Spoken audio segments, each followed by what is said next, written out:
Mass మహారాజా Raviteja career ఎలా మొదలైందో మనందరికీ తెలిసిందే. ఒక సాధారణ అసిస్టెంట్ డైరెక్టర్గా కెరీర్ని మొదలుపెట్టి ఆ తర్వాత చిన్న చిన్న పాత్రలు చేస్తూ హీరోగా మారి హిట్ మీద హిట్ కొడుతూ నేడు ఈ స్థాయికి చేరుకున్నాడు. ఆయన కెరీర్ జర్నీ మొత్తం నేటి తరం యువతకు ఒక ఎంతో ఆదర్శప్రాయం. ఏ రంగంలో అయినా పని పట్ల 100% దృష్టి పెట్టి అంకిత భావంతో పనిచేస్తే ఉన్నత స్థాయికి చేరుకుంటారు అనే దానికి రవితేజ ఒక ఉదాహరణ.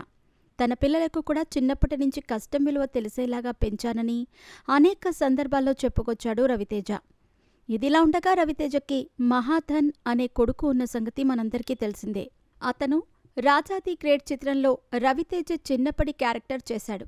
ఆ క్యారెక్టర్లో మహాధన్ని చూసిన ప్రతి ఒక్కరూ కుర్రాడు చాకులాగా ఉన్నాడు, గుడ్డివాడి క్యారెక్టర్ రవితేజ కంటే బాగా చేశాడు వంటి కామెంట్స్ చేశారు. మహాధన్ చెప్పే డైలాగ్స్లో కూడా మంచి ఈజ్ కనపడింది. హీరోగా ఎంట్రీ ఇస్తే ఇండస్ట్రీని దున్నేస్తాడు అని అందరూ అనుకున్నారు.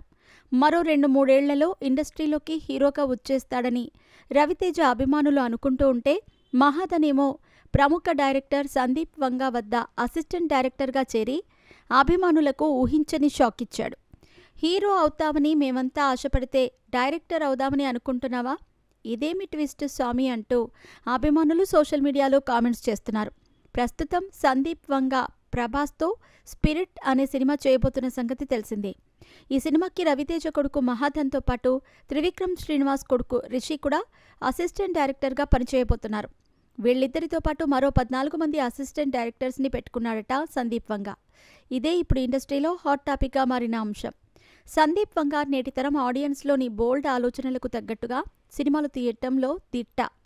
కాస్త వింటేజ్ రామ్ గోపాల్ వర్మ స్టైల్ అతని మేకింగ్లో ఉంటుంది. సరిగ్గా పని నేర్చుకుంటే ఖచ్చితంగా ఇండస్ట్రీలో ఎంతో ప్రతిభ గల దర్శకులుగా మహాధన్, రిషిలు బయటకు వస్తారు. చూడాలి మరి వీళ్ల భవిష్యత్తు ఏ రేంజ్లో ఉండబోతోంది అనేది.